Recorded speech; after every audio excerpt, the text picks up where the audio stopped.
नमस्कार बच्चों, मैं प्रतीक रस्तोगी स्वागत करता हूं आप सभी का मदर मेरेकल डिजिटल क्लासेस में। आज मैं आपको पढ़ाने जा रहा हूं क्लास 11 का चैप्टर 3 लिबरलाइजेशन, प्राइवेटाइजेशन, ग्लोबलाइजेशन का वीडियो 2 यानी कि पार्ट 2।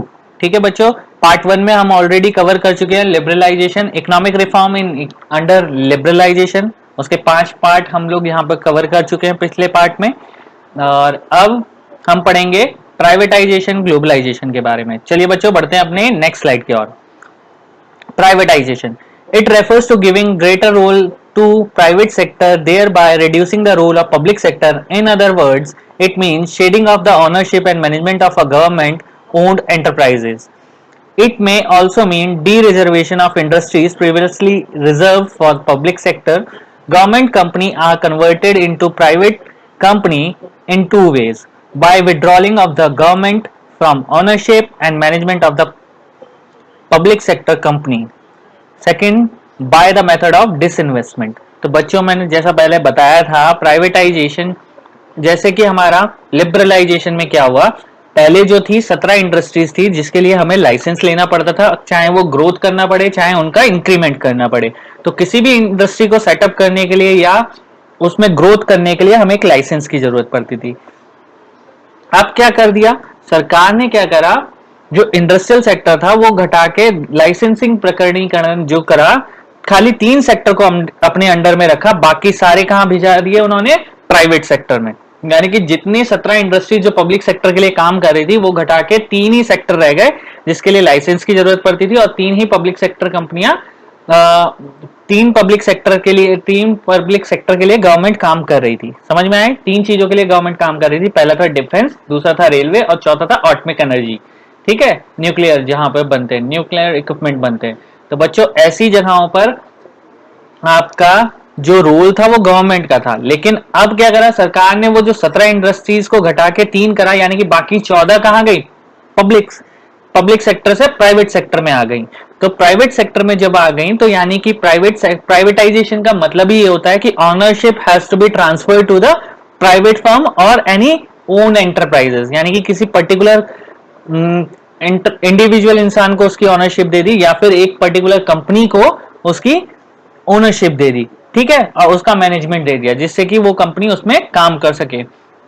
ऐसा किस तरीके से हो सका? प्राइवेटाइजेशन को किस तरीके से लागू किया गया? डी रिजर्वेशन ऑफ इंडस्ट्रीज, यानी कि इंडस्ट्रीज का डी रिजर्वेशन किया गया। सेकेंड पॉइंट बोला गया यहां पर, कंपनीज जो गवर्नमेंट कंपनी थी यानी कि पब्लिक कंपनी थी, उनको कन्वर्ट कर दिया प्राइवेट कंपनी में 2 तरीकों से। पहले क्या करा, गवर्नमेंट ने अपना रोल खत्म कर दिया 14 सेक्टर, जो 14 कंपनियां थी उनमें से। ठीक है, तो यहां पे ओनरशिप और मैनेजमेंट का सारा काम किसको दे दिया, पब्लिक सेक्टर की जगह प्राइवेट सेक्टर में दे दिया। ठीक है, सेकंड था by the method of disinvestment, यानी कि अपने राइट्स के जो ओनर और शेयर्स थे वो गवर्नमेंट ने किसको दे दिए, पब्लिक सेक्टर को दे दिए। तो ये 2 तरीके से प्राइवेटाइजेशन को भारत में लागू किया गया। समझ में आया बच्चों? चलिए बढ़ते हैं अपनी नेक्स्ट स्लाइड की ओर। फॉर्म्स ऑफ प्राइवेटाइजेशन, किस तरीके से प्राइवेटाइजेशन को किया गया। डी नेशनलाइजेशन पहला फॉर्म है जिसके तरीके से प्राइवेटाइजेशन लाया गया। डी नेशनलाइजेशन क्या था? When 100% government ownership of the productive assets is transferred to the private sector, it is called denationalisation. It is also known as strategic sale. तो यहां पे क्या बोला गया, जब गवर्नमेंट ने जो भी उसके उत्पादित संपत्तियां थी उसका 100% राइट ऑनरशिप किसको दे दी, किसी प्राइवेट सेक्टर पे ट्रांसफर कर दी उसकी ऑनरशिप या कंट्रोल। ठीक है, जो प्रोडक्शन करती थी ऐसी चीज, उसका पूरा राइट, उसका ओनरशिप किसको दे दी, प्राइवेट सेक्टर को कर दिया। तो इसे कहा गया डी नेशनलाइजेशन, और इसे स्ट्रेटेजिक सेल के नाम से भी जाना जाता है। नेक्स्ट है आपका partial privatisation. When less than 100 and more than 50% ownership is transferred, it is case of partial privatization with private sector owning majority of share. In this situation, the private sector can claim to the possess substantial autonomy in its functioning. It is also known as partial sale. तो बच्चों यहाँ पर जो बोला गया simple सी बात है, यानी कि गवर्नमेंट ने 100% से तो कम लेकिन मोर देन 50% अपने ओनरशिप राइट्स को किसे ट्रांसफर कर दिया, किसी प्राइवेट कंपनी को या प्राइवेट प्राइवेट ऑनर्स को ट्रांसफर कर दिया अपने ऑनरशिप राइट्स, तो ऐसी कंडीशन में या फिर अपने 50% से ऊपर के शेयर और 100% से कम के शेयर किसी प्राइवेट कंपनी को दे दिए, तो ऐसी सिचुएशन में इसे बोला गया पार्शियल सेल, यानी कि पार्शियल प्राइवेटाइजेशन। समझ में आया बच्चों? क्लियर हुआ? यानी कि अगर 100% कंपनी के शेयर थे तो 100% में से लेस देन 100% किसको ट्रांसफर कर दिए? प्राइवेट सेक्टर को ट्रांसफर कर दिए। समझ में आया? तो इसे बोलते हैं पार्शियल प्राइवेटाइजेशन। नेक्स्ट था deficit privatisation and token privatisation. तो यहाँ पे क्या बोला गया? Deficit privatisation and token privatisation किसे कहते हैं, देख लेते हैं। When the government disinvest its share to extend to 5 to 10% to meet the deficit in the budget, it is termed as a deficit privatization and token privatization। तो simple सी बात है, देखो तीसरा प्राइवेटाइजेशन कौन सा? जब गवर्नमेंट क्या करती है, अपने शेयर्स का 10 से 5% हिस्सा बजट में कम कर देती है और उन्हें कहां दे देती है? प्राइवेट सेक्टर में दे देती है। यानी कि अपने सेक्टर से घटा के 5 और 10% शेयर किसको ट्रांसफर कर देती है? वो प्राइवेट ओनरशिप में ट्रांसफर कर देती है। तो ऐसी कंडीशन को बोला जाता है डेफिशिएट प्राइवेटाइजेशन और टोकन प्राइवेटाइजेशन। समझ में आया? तो इसे कहते हैं हम डेफिशिएट प्राइवेटाइजेशन। किस लिए करते हैं ये? क्योंकि बजट को कम किया जा सके। समझ में आया? ताकि खर्चा कम किया जा सके। चलिए बढ़ते अपनी नेक्स्ट स्लाइड की ओर। Objective of privatisation. ऑब्जेक्टिव्स क्या थे प्राइवेटाइजेशन के? The most common and important objective of the privatisation are improving the financial condition of the government, यानी कि गवर्नमेंट की फाइनेंशियल कंडीशन को किस तरीके से इंप्रूव करा जा सके, इसलिए प्राइवेटाइजेशन को लगाया गया। Raising fund through disinvestment, disinvestment के थ्रू फंड को रेज किया जा सके, ज्यादा से ज्यादा पैसा लाया जा सके। ठीक है, फंड को लाया जा सके, कमाया जा सके। Reducing the workload of public sector, public sector पे जो इतना वर्कलोड है उसको रिड्यूस करने के लिए भी प्राइवेटाइजेशन लगाया गया। उसकी वर्क एफिशिएंसी को बढ़ाने के लिए भी प्राइवेटाइजेशन को लाया गया। Increase the efficiency of government undertaking, जो गवर्नमेंट अंडरटेकिंग इंडस्ट्रीज थी, पब्लिक सेक्टर थे, उनकी एफिशिएंसी, कार्य क्षमता को बढ़ाने के लिए भी क्या लाया गया? प्राइवेटाइजेशन लाया गया। Providing better goods and services to the consumer, उपभोक्ता को अच्छी से अच्छी सेवाएं और वस्तुएं प्रदान करने के लिए, बेटर क्वालिटी में चीजें प्रोवाइड करने के लिए प्राइवेटाइजेशन को लाया गया। क्योंकि कंपटीशन आएगा, अगर प्राइवेट इंडस्ट्रीज आएंगी, नई टेक्नोलॉजी आएगी, और नई टेक्नोलॉजी आएगी तो वो कंपीट नहीं कर पाएगी। नई टेक्नोलॉजी ज्यादा अच्छा, बेटर और अच्छी सर्विसेज प्रोवाइड कराएगी। समझ में आया? Bringing healthy competition with in an economy, लोगों के बीच यानी कि जो प्रोड्यूसर्स हैं उनके बीच कंपटीशन पैदा करे, ठीक है, और इकोनॉमी को बढ़ाए। ठीक है, हेल्दी एनवायरनमेंट पैदा करे, हेल्दी कंपटीशन पैदा करे। तो ऐसी कंडीशन को लाने के लिए भी प्राइवेटाइजेशन को लाया गया।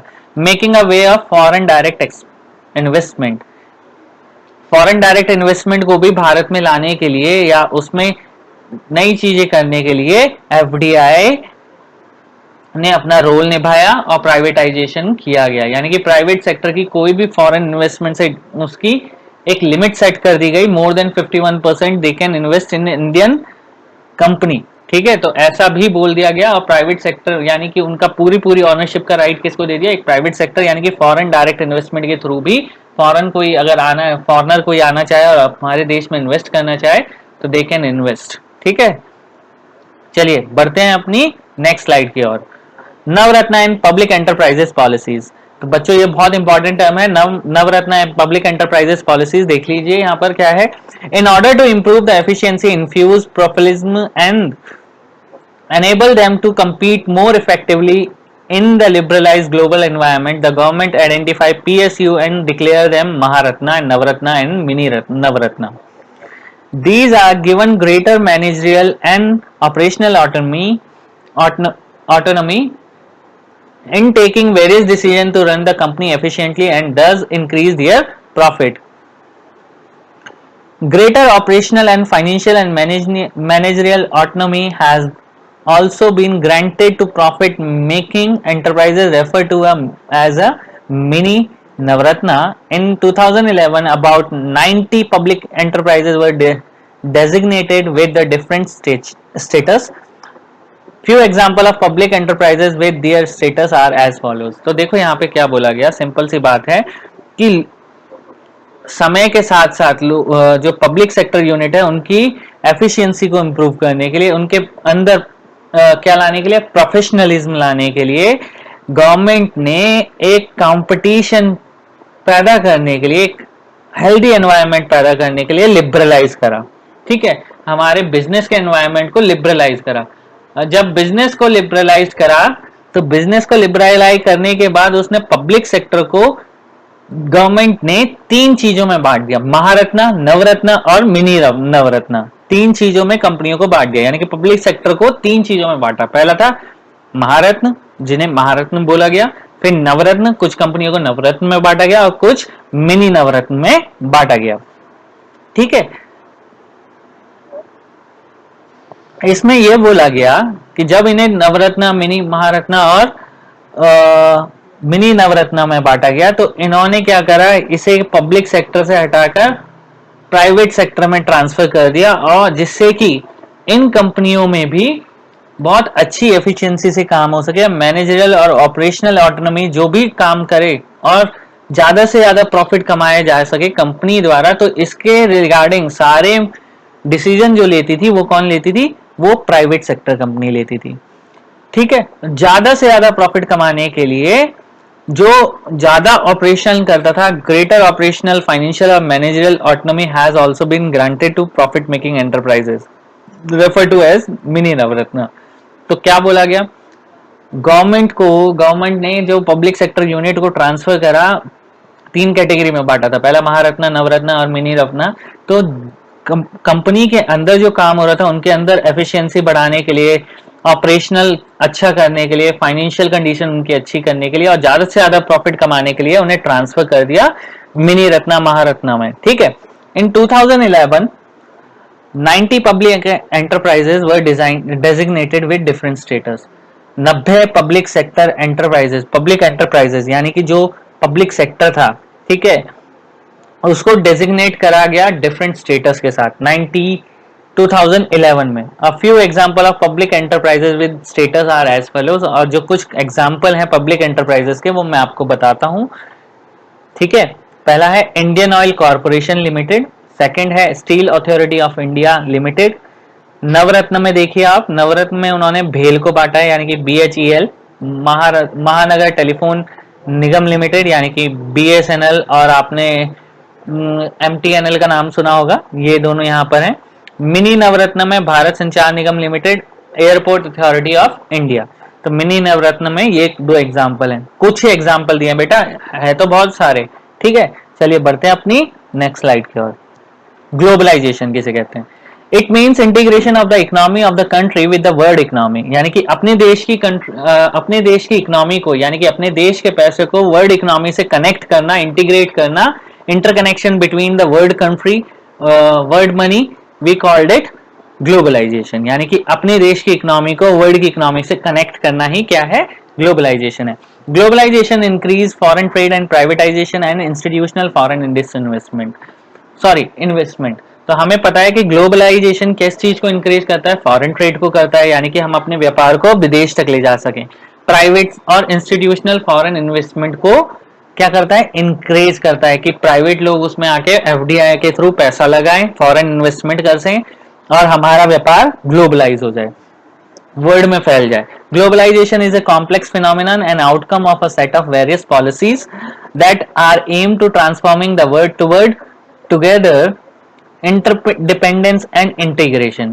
तो यहाँ पे साफ साफ बोला गया कि ग्लोबलाइजेशन एक बहुत बड़ी कॉम्प्लेक्स क्या है, एक टर्म है जिसके अंतर्गत बहुत सारी पॉलिसीज आती हैं, जिसके अंतर्गत ये क्या है, एक सेट ऑफ पॉलिसी है जिसका एम होता है कि वर्ल्ड के सभी कंट्रियों से इंटरडिपेंड होके और इंटीग्रेट होके काम किया जा सके। समझ में आया? वर्ल्ड के साथ इंटरडिपेंडेंस होना और इंटीग्रेटेड होना, इंटीग्रेशन होना ही इसका मेन मोटो था ग्लोबलाइजेशन का। Globalisation attempts to establish link in such a way happening in India can be a need by event happening mile away, it is turning them into one whole and creating the borderless world. तो देखो यहाँ पर जो globalisation को create किया गया, इसका create क्यों किया गया? इसलिए करा गया कि लोगों की जरूरतों के हिसाब से नई चीजों को पूरे वर्ल्ड में फैलाया जा सके और अपने बिजनेस को बॉर्डरलेसली कहीं भी पूरे वर्ल्ड में बढ़ाया जा सके। ग्लोबलाइजेशन जितना ज्यादा होगा, ग्लोबलाइजेशन के थ्रू भारत को जोड़ा गया अगर अलग अलग देशों से, ताकि भारत की भी जरूरतें पूरी हो सके। दूर बैठे भी दूर दराज बैठे देशों में भी हमारा व्यापार फैल सके। समझ में आया बच्चों? ये थी हमारी ग्लोबलाइजेशन टर्म। बढ़ते हैं अपनी नेक्स्ट स्लाइड की ओर। आउटसोर्सिंग। तो बच्चों ये भी एक एग्जांपल है ग्लोबलाइजेशन का, देख लीजिए, बता देता हूं मैं आपको। An outcome of globalization, this is one of the most important outcome of globalization process. In outsourcing, a company hires regular service from external sources, money from the other country, which were previously provided internally and from within a country, like legal advice, computer services, advertise, etc. In other words, outsourcing means getting a work done on the contract from someone outside.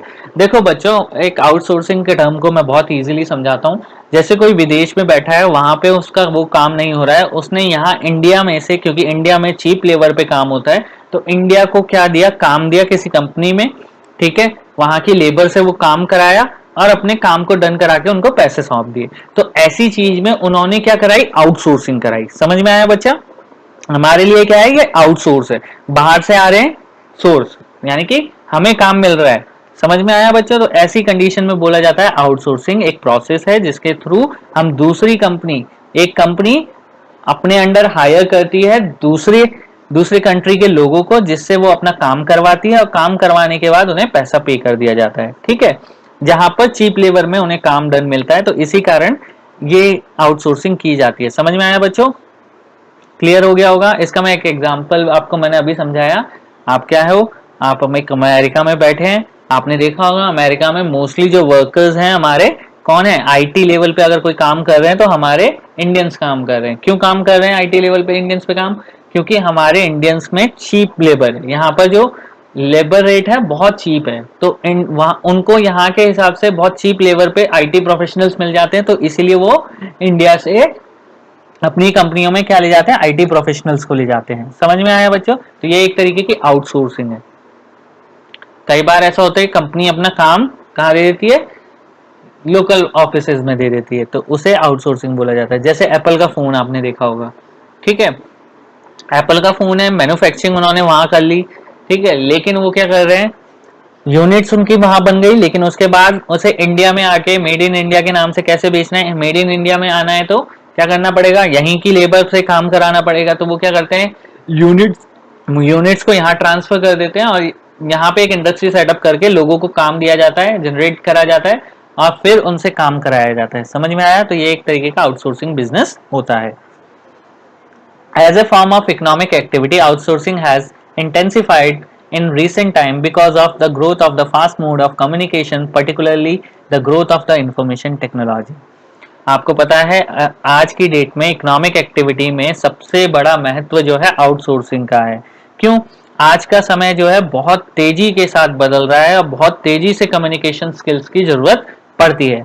तो जैसे कि आपने देखा होगा आज के क्षेत्र में सबसे ज्यादा जो डेवलपमेंट देखी गई है कम्युनिकेशन और आईटी प्रोफेशनल्स के क्षेत्र में देखी गई है। आईटी यानी कि इंफॉर्मेशन टेक्नोलॉजी के क्षेत्र में देखी जाती है, ठीक है। Many of the services such as voice-based business processes, popularly known as BPOs and call center, record keeping, accountancy, bank services, music recording, film editing, book transcription, cleaning advice and even teaching are being outsourced by the company in developed country to the India.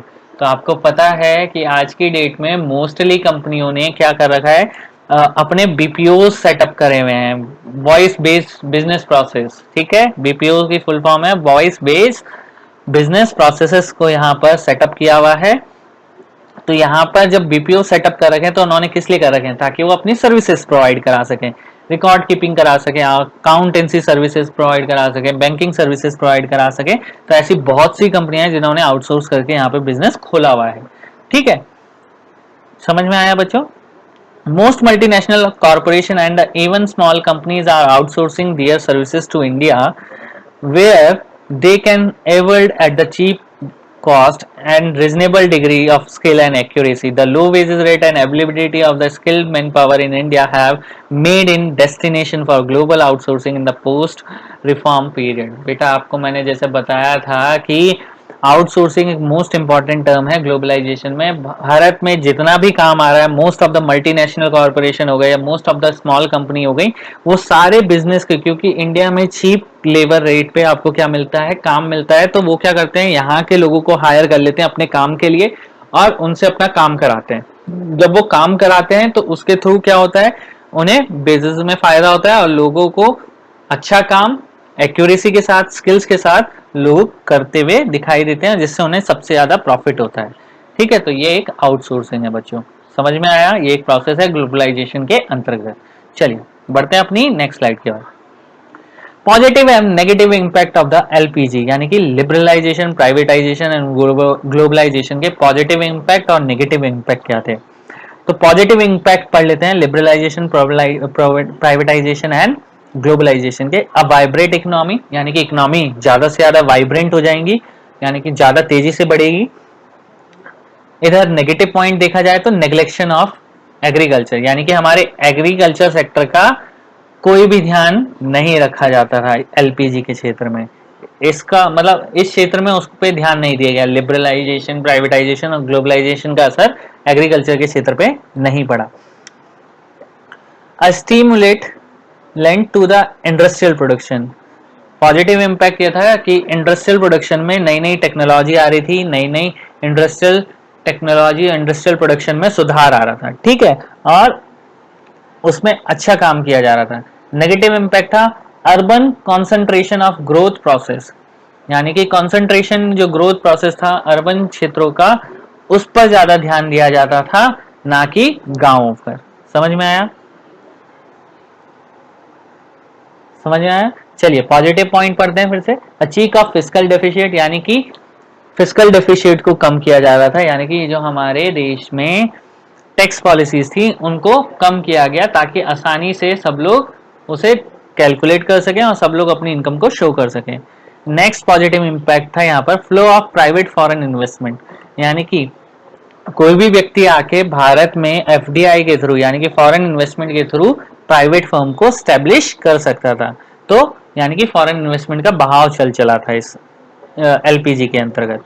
Achieve of inflation, inflation कम हो गया था, inflation को कम किया गया था जिससे कि inflation में सुधार हो, इसीलिए ये एक पॉजिटिव पॉइंट था एलपीजी का। लास्ट है कंज्यूमर सोवरेनिटी, यानी कि कंज्यूमर को ध्यान में रख के हर चीज को ध्यान, लिबरलाइजेशन, प्राइवेटाइजेशन और ग्लोबलाइजेशन से कंज्यूमर को ज्यादा फायदा हुआ, कंज्यूमर को अच्छी से अच्छी क्वालिटी मिली।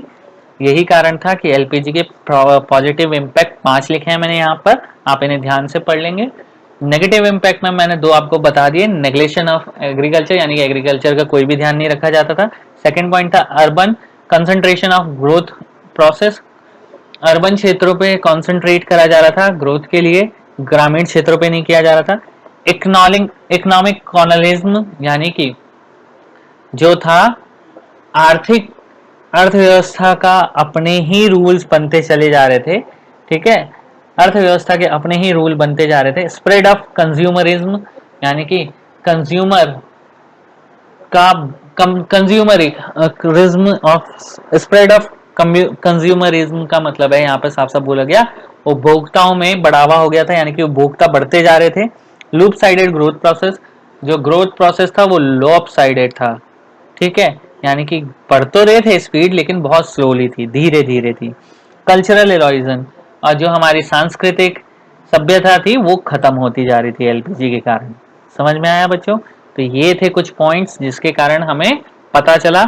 कल्चरल इरोजन का मतलब है यानी कि जो हमारी क्षमता थी, जो हस्तकला क्षेत्र था वो भी पूरी तरीके से समाप्त हो गई थी। ठीक है बच्चों, बढ़ते हैं अपनी नेक्स्ट स्लाइड की ओर और जान लेते हैं अगले टॉपिक की ओर।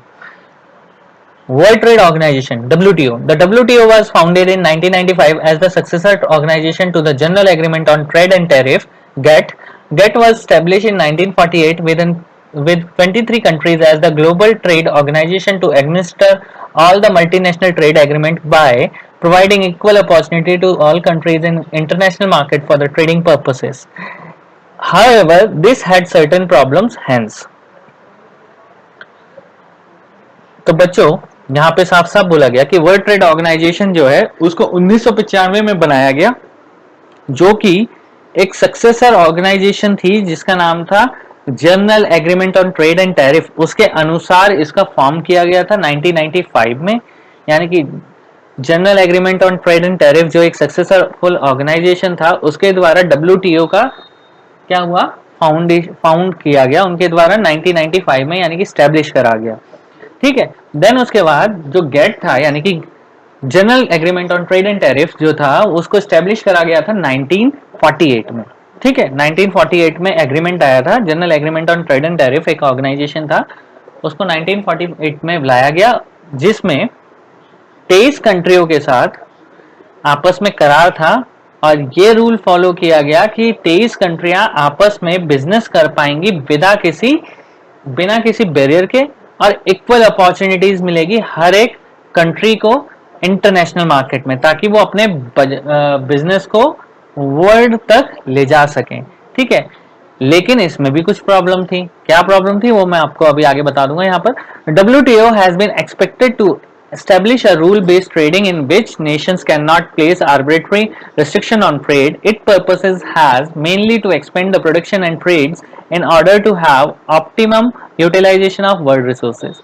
देखो WTO का जो establish करने का मेन मोटो था वो ये था कि देशों के बीच में किसी भी प्रकार की बिजनेस को स्थापित करने के लिए जो मेन मोटो था WTO को स्टैब्लिश करने का, उसका रीजन ये था कि वो एक रूल बेस्ड ट्रेडिंग व्यापार ऐसा लाए जिसके कारण किसी भी देश को किसी भी प्रकार की रिस्ट्रिक्शंस फॉलो करनी ना पड़े, मतलब किसी भी प्रकार का ट्रेड रिस्ट्रिक्शंस वहां पे ना लगा पाए कोई भी कंट्री। ठीक है, बिजनेस को करने के लिए।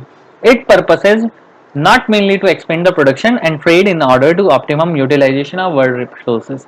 तो इसका जो मेन पर्पस था, जो क्या था, नेशंस जो रिस्ट्रिक्शंस ना लगाएं, WTO का मेन रूल था कि वो रूल को स्टैब्लिश करे और ऐसे रूल बनाए जिससे कि कोई भी बिजनेस को करने के लिए और तक अपने बिजनेस को ले जाने के लिए किसी भी प्रकार का क्या नहीं लगाना होगा, रिस्ट्रिक्शंस नहीं लगेंगी।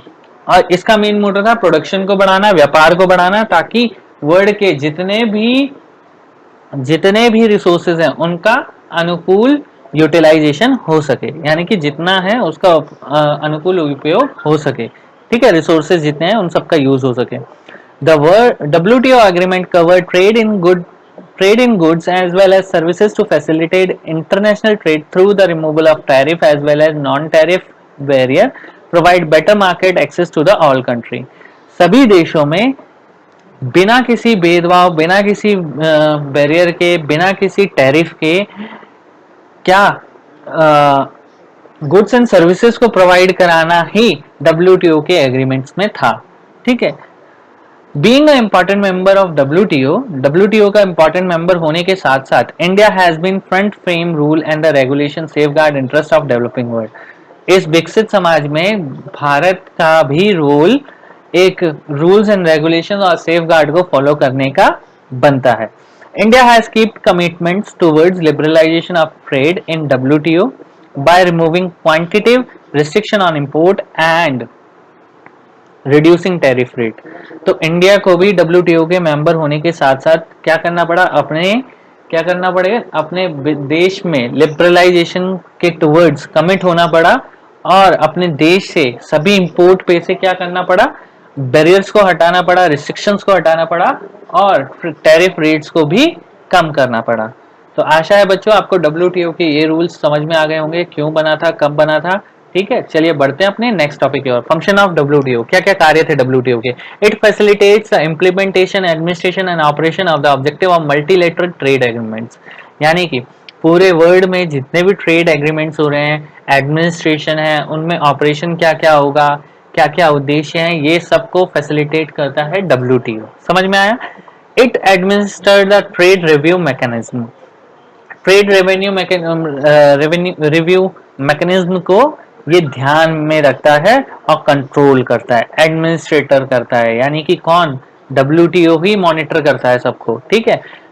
It administer the understanding rule and procedure governing in settlement डिप्यूट्स।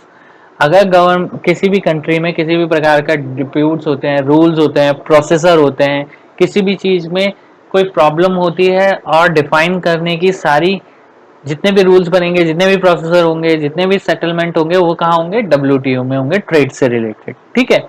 It is a watch dog of international trade, यानी कि एक इंटरनेशनल ट्रेड के लिए ये एक तरीके से क्या काम करता है, एक तरीके से किस तरीके का है ये, मॉनिटर करता है। It examine the trade rules for individual member, individual members के ट्रेड रूल्स को ये एग्जामिन करता है और डिफाइन करता है, ठीक है। Trade dispute can not be solve through mutual talks, mutual talks are forwarded to the WTO dispute settlement court.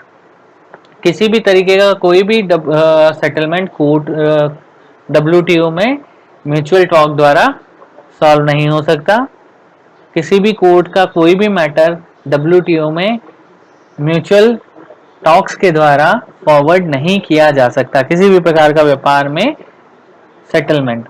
It is the management consultant of world trade. It is economists keep a close watch on activity of global economy and provide study on the main issue of the day. पूरे world trade पे management consult करता है, WTO से ही world trade के management को consult करता है ये WTO। It economist keep the close watch of activity of global economy, global economy में क्या क्या एक्टिविटीज हो रही हैं उन सबको ध्यान में रखते हुए ये रूल्स एंड रेगुलेशंस को फॉलो करता है। Provide studies on the main issue of the day, और हर तरीके की अध्ययन की फैसिलिटी प्रोवाइड कराता है कि क्या चेंजेस करने चाहिए जिससे कि बिजनेस ग्लोबली सही से चल सके। चलिए बढ़ते हैं अपनी नेक्स्ट स्लाइड की ओर।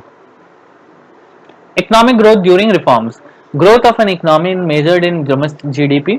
हम सभी जानते हैं कि इकोनॉमी की ग्रोथ को हम किससे मेजर करते हैं, GDP से मेजर करते हैं, ठीक ठीक है, ग्रॉस डोमेस्टिक प्रोडक्ट से। The growth of GDP increases in from 5.6 during 1980-91 to 8.2 during the 2007 and 2012। यानी कि GDP जो हमारी 1980 और 81 में 5.6 से लेकर कितनी इंक्रीज हो गई थी, 8.2 2007 और 2012 तक।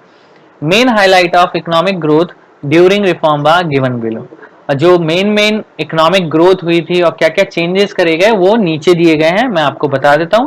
During the reform period the growth of the agriculture was decline, जैसा कि हम सभी जानते हैं कि ग्रोथ ऑफ एग्रीकल्चर क्या हो गई थी, डिक्लाइन हो गई थी रिफॉर्म के, इकोनॉमिक रिफॉर्म के समय पे। While the industrial sector reported fluctuation, industrial sector क्या कर रहा था उस समय, फ्लक्चुएट कर रहा था। The growth of the service sector has been gone up, और सर्विस सेक्टर में किसी भी प्रकार की कोई वृद्धि नहीं हो पा रही थी। This indicate that the growth is mainly driven by the growth in the service sector. इसमें साफ साफ इससे यह पता चलता है कि जो ग्रोथ बढ़ रही थी वो किसकी तरफ शिफ्ट हो रही थी, सीधे सीधे सर्विस सेक्टर की तरफ जा रही थी, ठीक है।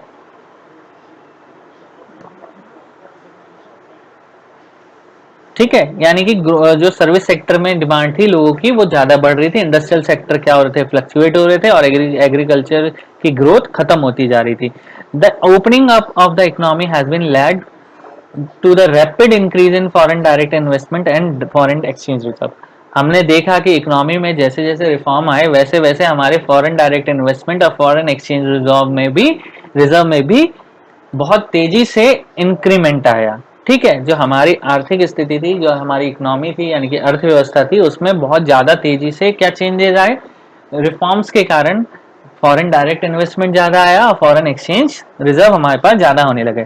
The foreign investment which include foreign direct investment and the foreign institutional investment has increase from about $100 million in 1991 to $400 billion in 2010 and 11। क्या था 1990 और 91 में जो FDI और फाइनेंशियल इंस्टीट्यूशन इन्वेस्टमेंट थी, जो देश में फॉरेन इन्वेस्टमेंट की संख्या थी वो थी 100 मिलियन, 100 मिलियन डॉलर। तो 100 मिलियन डॉलर से बढ़ के वो कितनी हो गई, 400 मिलियन, 400 बिलियन हो गई, 400 बिलियन डॉलर हो गई 2010 एंड 11 में। There has been an increase of foreign exchange reserve about US dollar 6 billion in 1992, US dollar 300 billion in 2011 and 12। ठीक उसी प्रकार से फॉरेन एक्सचेंज रिजर्व में भी इंक्रीमेंट आया, जो इंक्रीमेंट पहले 1990 और 91 में 6 बिलियन डॉलर का होता था, वो बढ़कर हो गया 300 बिलियन डॉलर का 2011 एंड 12 में एक्सचेंज रिजर्व भारत में। इन 2011 India is the 7th largest foreign exchange reserve holder in the world. 2011 में भारत दुनिया का 7वें नंबर का सबसे बड़ा यूएस डॉलर एक्सचेंज रिजर्व रखने वाला कंट्री थी। ठीक है, तो यानी कि 7वें स्थान पे थी पूरे वर्ल्ड में 2011 में फॉरेन एक्सचेंज रिजर्व में, जिसके पास सबसे ज्यादा यूएस डॉलर का रिजर्व था। ठीक है, India is seen as a successful exporter of auto parts, engineering goods, IT software and textile in the reform period. और हमने देखा कि रिफॉर्म पीरियड के समय में भारत सबसे ज्यादा सक्सेसफुल एक्सपोर्टर साबित हुआ। किसका किसका एक्सपोर्ट करता था सबसे ज्यादा भारत? ऑटो पार्ट्स में, इंजीनियरिंग गुड्स करता था, आईटी सॉफ्टवेयर और टेक्सटाइल इंडस्ट्री सबसे ज्यादा इंक्रीज हुई। Rising price have also be keeped under control, और इस समय में जो प्राइस बढ़ रहे थे उनको भी नियंत्रित किया गया। चलिए बढ़ते हैं अपनी नेक्स्ट स्लाइड की ओर। फेलियर ऑफ इकोनॉमिक रिफॉर्म्स, यानी कि नेगेटिव इंपैक्ट भी बोल सकते हो इसे इकोनॉमिक रिफॉर्म्स के, जो मैंने अभी पहले बढ़ाए थे। इकोनॉमिक रिफॉर्म के क्या क्या नेगेटिव इंपैक्ट थे ये देख लो। Neglect of agriculture, there has been deterioration of agriculture growth rate. This deterioration is root cause of problems in rural districts to that reach crisis in some part of the country. Economic reform have not been able to benefit of the agriculture sector. ठीक है, तो यहाँ पे साफ साफ बोला गया है कि बेटा देखो, जो हमारे एग्रीकल्चर सेक्टर की रिफॉर्म पीरियड के समय पे थी ग्रोथ, वो क्या थी, वो फॉल होने लग गई थी, गिरने लग गई थी। एग्रीकल्चर सेक्टर का विकास नहीं हो पा रहा था। इस जो विकास ना होने का कारण था, उसकी जड़ थी कि ग्रामीण क्षेत्रों में विकास नहीं हो पा रहा था। ग्रामीण क्षेत्रों में फैसिलिटी प्रोवाइड नहीं हो रही थी, क्राइसिस आ गए थे। देश के कई हिस्सों में ऐसे कई ग्रामीण क्षेत्र थे जहां पर किसी भी प्रकार का कोई विकास नहीं हो पा रहा था। पैसा नहीं होने की वजह से एग्रीकल्चर सेक्टर डेवलप नहीं हो पा रहा था। ठीक है, और यही कारण था कि इसी कारण एग्रीकल्चर सेक्टर का कोई भी बेनिफिट इकोनॉमिक रिफॉर्म को बेनिफिट नहीं कर पा रहा था। ठीक है, या इकोनॉमिक रिफॉर्म का कोई भी चेंजेस एग्रीकल्चर सेक्टर पे नहीं आ पा रहा था। Public investment in agriculture sector, specially in infrastructure which includes irrigation, power, roads, market leakage and research and extension has been reduced in reform period। क्यों हुआ एग्रीकल्चर सेक्टर में बेनिफिट क्यों नहीं हुआ? उसका रीजन ये था कि जो पब्लिक इन्वेस्टमेंट जो एग्रीकल्चर सेक्टर में लोग करते थे, वो अब कहाँ कर रहे थे? इंफ्रास्ट्रक्चर में कर रहे थे। वो इरिगेशन में यूज हो रहा था, जितना भी पैसा लग रहा था, जो भी इन्वेस्टमेंट था, वो कहाँ जा रहा था? Irrigation, power, road supply, market linkage, research extension has been reduce हो गई थी। यानी कि जो लोग अपने शोध करने के लिए, रोड बनाने के लिए, ट्रांसपोर्टेशन के लिए पैसा खर्च कर रहे थे, पब्लिक ट्रांसपोर्ट पे उस समय खर्चा नहीं हो रहा था। वो ज्यादा खर्चा कहाँ जा रहा था? वो सारा खर्चा हमने कहाँ करा? फालतू की चीजों पे उस समय करा, और हमारे पास ज्यादा लोन हो गया था। ठीक है, the removal of fertilizer subsidy has been led to increase the cost of production, which has severely affected the small and marginal farmers। ग्रामीण क्षेत्रों में छोटे छोटे फार्मर्स को मिलने वाली सब्सिडी को घटा दिया गया था, जिसके कारण क्या था? प्रोडक्शन की कॉस्ट बढ़ गई थी। तो लोग, जिसका इफेक्ट सबसे ज्यादा किस पे पड़ा? जो छोटे फार्मर्स थे उन पर सबसे ज्यादा इसका इफेक्ट पड़ा। Various policy changes like reduction in import duty on agriculture products, removal of minimum support price and lifting the quantitative restriction have been increased the threat of international competition to the Indian farmers। तो जैसे जैसे policies change हुई, various policies में changes आए, import duties घटा दी गई agriculture products पर। ठीक है, और मिनिमम सपोर्ट प्राइस को हटा दिया गया। तो यही कुछ नीतियां थी जिसके कारण क्या हुआ? हमारे बिजनेस जो हमारे जो इंडियन फार्मर्स थे, वो इंटरनेशनल फार्मर्स से compete नहीं कर पाए। ठीक है, और यही कारण था जिसके कारण हमारा इंडियन मार्केट खत्म होता जा रहा था एग्रीकल्चर सेक्टर में। ठीक है, export oriented policy strategy in agriculture farmers been a shift from production for the domestic market towards production for the export market focusing on the cash crop lies on the production on food grains। अब आपको पता था जैसे जैसे economic reform आए वैसे agriculture sector का जो प्रोडक्शन था डोमेस्टिक मार्केट से शिफ्ट हो गया इंटरनेशनल मार्केट पर, यानी कि एक्सपोर्ट मार्केट पे। लोग क्या कर रहे थे, ऐसी क्रॉप्स को उगा रहे थे जो कि कैश क्रॉप में कन्वर्ट हो जाती थी। फूड ग्रेन्स का इंस्टेड ऑफ फूड ग्रेन्स लोग क्या कर रहे थे, कैश क्रॉप्स को उगा रहे थे, जिससे कि रॉ मटेरियल डायरेक्ट उनका कैश में कन्वर्ट हो जाता था, तुरंत बिक जाता था इंटरनेशनल मार्केट में। समझ में आया बच्चों? चलिए, तो ये थे कुछ negative point of agriculture, failures of economic reform. बढ़ते हैं अपनी नेक्स्ट स्लाइड की ओर। Uneven growth of industrial sector. Second जो प्रॉब्लम थी वो थी अनइवन ग्रोथ थी इंडस्ट्रियल सेक्टर में। And industrial sector registered even growth during the uneven growth during this period. This is because of the decreasing demand of industrial product due to the various reason. समय के साथ साथ जैसे जैसे economic reform आए, आपने देखा होगा कि हमारे इस समय पर जो इंडस्ट्रियल सेक्टर की डिमांड थी वो भी खत्म होती जा रही थी, मतलब उतनी अच्छी नहीं थी, अनस्टेबल थी, अनइवन थी। तो क्योंकि डिमांड क्या हो रही थी, लोगों में से डिमांड घट रही थी इंडस्ट्रियल प्रोडक्ट्स की। उसके कुछ रीजंस ये भी थे, cheaper import have been decrease the demand of domestic industrial good. जो भारत में इंडस्ट्रियल गुड्स थी वो इंडस्ट्रियल कुछ ही इंडस्ट्रीज थी, और जिसके कारण हमारी जो डोमेस्टिक इंडस्ट्रीज थी वो इंटरनेशनल मार्केट की इंडस्ट्रीज के प्रोडक्ट्स के साथ compete नहीं कर पा रही थी, और यही कारण था चीपर इंपोर्ट होने के कारण हमारी चीजें मार्केट से क्या हो गई, उनकी डिमांड खत्म होती चली गई, जिस कारण उनका बिकना समाप्त हो गया, इंडस्ट्री सेक्टर हमारा खत्म होने लगा। Globalisation creates condition for the free movement of goods and services from foreign country that adversely affected to local industries and employment opportunity in developing country. यानी कि विकसित देशों में ग्लोबलाइजेशन होने के कारण, free movements of goods and services होने के कारण कि आप किसी भी कंट्री से गुड्स एंड सर्विसेज को क्या कर सकते थे, एक्सपोर्ट कर सकते थे। इनका इफेक्ट हमारे लोकल इंडस्ट्रीज और एम्प्लॉयमेंट अपॉर्चुनिटीज पे पड़ा।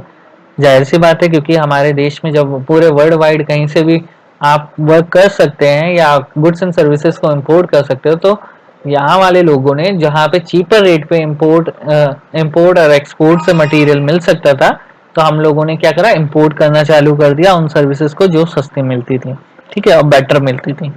There was an inadequate investment in infrastructure facility such as power supply. और यहाँ पे क्या हुआ कि सबसे ज्यादा अपर्याप्त इन्वेस्टमेंट कहाँ करा गया, इंफ्रास्ट्रक्चर फैसिलिटी में किया गया, सच एज पावर सप्लाई। जैसे कि पावर सप्लाई में सबसे ज्यादा फालतू का इन्वेस्टमेंट किया गया, ठीक है। इंडस्ट्रियल सेक्टर में सबसे ज्यादा पावर सप्लाईज में सबसे ज्यादा पैसा इन्वेस्ट किया गया, जो कि पर्याप्त नहीं था, ठीक है। A developing country like India still does not have the access to developed country markets because of high non-tariff barrier.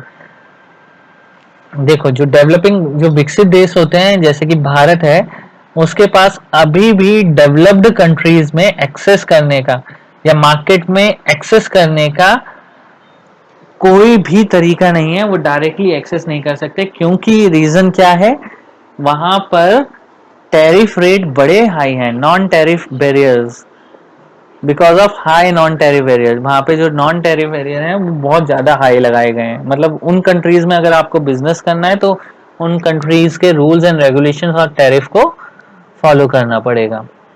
चलिए बढ़ते हैं अपनी नेक्स्ट स्लाइड की ओर। सिडला ट्रेजेडी क्या हुआ, जिसके कारण एक ये ट्रेजेडी है बच्चों, जिस कारण हमारे एक एग्जांपल दिया गया है कि हमारा इंडस्ट्रियलाइजेशन में कैसे हमारे नेगेटिव इम्पैक्ट पड़े। Privatisation of power supply in Andhra Pradesh resulted the substantial increase in power rates causing many power loom to shut down in small town. श्रीधला 50 worker committed suicide because of loss in means of livelihood. क्या हुआ भैया, power hood में सरकार ने investment कर दिया और प्राइवेटाइज कर दिया, तो आंध्र प्रदेश में जो प्राइवेटाइजेशन हुआ उसका इम्पैक्ट ये पड़ा, उन्होंने क्या करा, अपने पावर रेट्स को क्या कर दिया, इंक्रीज कर दिया, ठीक है, जो इंडस्ट्रियल पावर रेट्स थे उनको इंक्रीज कर दिया।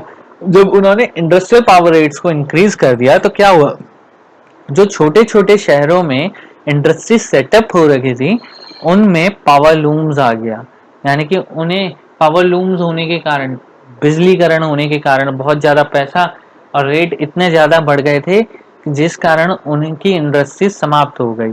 श्रीधला में 50 वर्कर, जो साउथ में आपका आंध्र प्रदेश के अंतर्गत है, वहां पर 50 लोगों ने सुसाइड कमिट करा क्योंकि उनके पास जीवन निर्वाह करने के लिए कोई भी साधन नहीं बचा था। Other failures. In addition to the above mentioned failure, the other drawback of LPG policies were, देखो इन फेलियर्स जो अभी फेलियर्स बताए गए, एक तो था हमारा नेग्लेक्ट इम्पैक्ट ऑफ एग्रीकल्चर और uneven growth on industrial sector. उसके अलावा ये कुछ अदर फेलियर्स थे जो एलपीजी पॉलिसीज को नेगेटिव बनाते हैं। वो क्या क्या है पहले देख लो। In addition to our mentioned failure, the other drawbacks of LPG policies were these are: it led to urban concentration of growth process। जैसा कि मैंने बताया कि ये क्या है, urban concentration of growth process. यहाँ पर जो फॉलो करती है एलपीजी पॉलिसीज फॉलो करती हैं वो ग्रामीण क्षेत्रों का विकास ना करके शहरी क्षेत्रों का विकास करती है। यहाँ पर सबसे ज्यादा विकास जो होता है वो कहाँ होता है, कॉन्सेंट्रेट कहाँ होता है, अर्बन क्षेत्रों पे, यानी कि शहरी क्षेत्रों में। It encourage economic colonialism. यहाँ पे बोला गया, यहाँ एकाधिकार जो एकाधिकार अर्थव्यवस्था का इनकरेज करती है। ये मतलब एक ही प्रकार की अर्थव्यवस्था चलेगी उसमें, ठीक है, एक ही प्रकार के रूल चलेंगे, ये उस चीज को फॉलो करती है। It resulted in the spread of consumerism. क्या करेगा, इसका रिजल्ट एलपीजी होने के कारण कंज्यूमरिज्म बढ़ता चले जाएगा। जब ज्यादा से ज्यादा कंज्यूमरिज्म हो जाएंगे, उपभोक्ता बढ़ते चले जाएंगे देश में, ठीक है। It led to cultural erosion.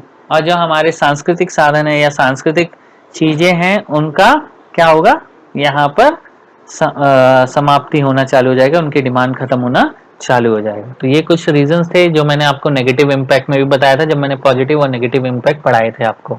तो बच्चों ये चैप्टर आपका समाप्त हो गया है, ये चैप्टर आपका समाप्त। दोनों वीडियोस आप ध्यान से देख लीजिए। If you had any query you can ask me through my WhatsApp number, email ID, मैंने दोनों चीजें आपको दे दी है। अगर आपके पास अभी भी कोई क्वेश्चन है तो आप कमेंट बॉक्स में कमेंट कर सकते हैं, ठीक है। धन्यवाद, मिलते हैं अपने नए चैप्टर के साथ।